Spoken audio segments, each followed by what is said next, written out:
Hey everyone, welcome back to the channel. Thanks for tuning in for another episode. I am enjoying the last day of a warming trend that we've got here at the end of October.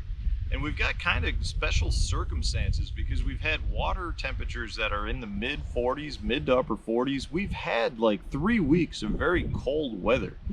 And the water got down to the temperature range where those fish were getting into their wintering spots. Well, now this is the 4th day of 60 to 70 degree temps. And because of that, we generally get very windy days, strong south winds, which is what we have today. And when you have that south wind, you do get a lot of water that gets pushed up onto that windy side that will warm up. Now, having said that, when you have fish that are in their wintering phase already, they're not looking to go feed. They're not looking to move from 25 feet of water up into 2 feet of water just because there's a little bit warmer water. Now, I will say though, there is a percentage of the fish that like to move.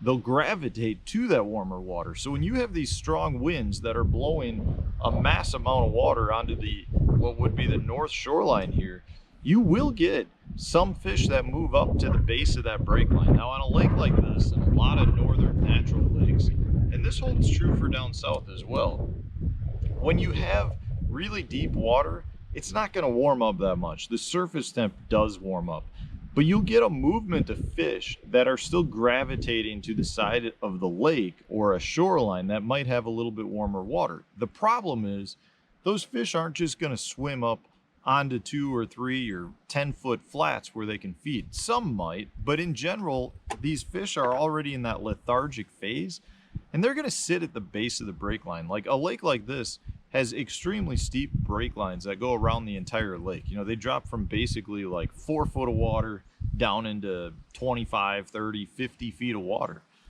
So when those fish gravitate towards from their wintering areas to a little bit warmer water, they're going to stay at the base of that break line. And the problem that presents to us as anglers is we can't get them to come up and eat the baits that we want to throw to them. Like a jerk bait, you would think if I got on that windy side with a really nice chop, I just let the wind blow me down the break lines, I'd be able to generate a lot of strikes. But I can't because the water temp is still only 46 degrees and I can't get my jerk bait down to the fish. So when I run into circumstances like that, one of my favorite baits, and it's one that if you're a walleye fisherman, I'm sure you've heard of. If you're a bass fisherman, you may not have, but it's a hybrid between a jigging spoon and a blade bait. And specifically what I'm talking about here is this vibrato. It's a Berkeley vibrato. They make them in all different sizes. A lot of ice fishermen will use them because they work great as a vertical jigging bait. It's very similar to a blade bait in that when you pull it, it just vibrates, and it's a very fast vibrating bait. The difference between this and a blade bait though is the weight is very, very precisely weighed along the belly. So when I drop this down, it's very much like a jigging spoon. It just flutters back, whereas a blade bait would kind of go nose down, right down to the bottom. So this flutters back down, and it has a very tantalizing action. Now the reason I love this on situations like I've been talking about is the fish that are at that base of that break line and 20 to 25 feet of water are still looking to eat some sort of minnow or bait fish presentation. In this case, I'm throwing a perch colored one because that's what these fish in this lake eat, and it's been very productive for me today. You can see that this one's been pretty beaten up at this point. I've caught a bunch of fish on it. I'll put some video of fish catches in for you just to see it. I don't know how much of it's going to even be that good from an audio standpoint because it really has been howling.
getting bit.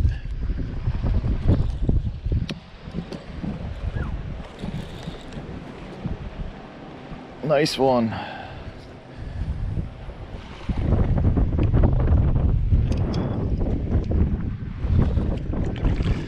Vibrato.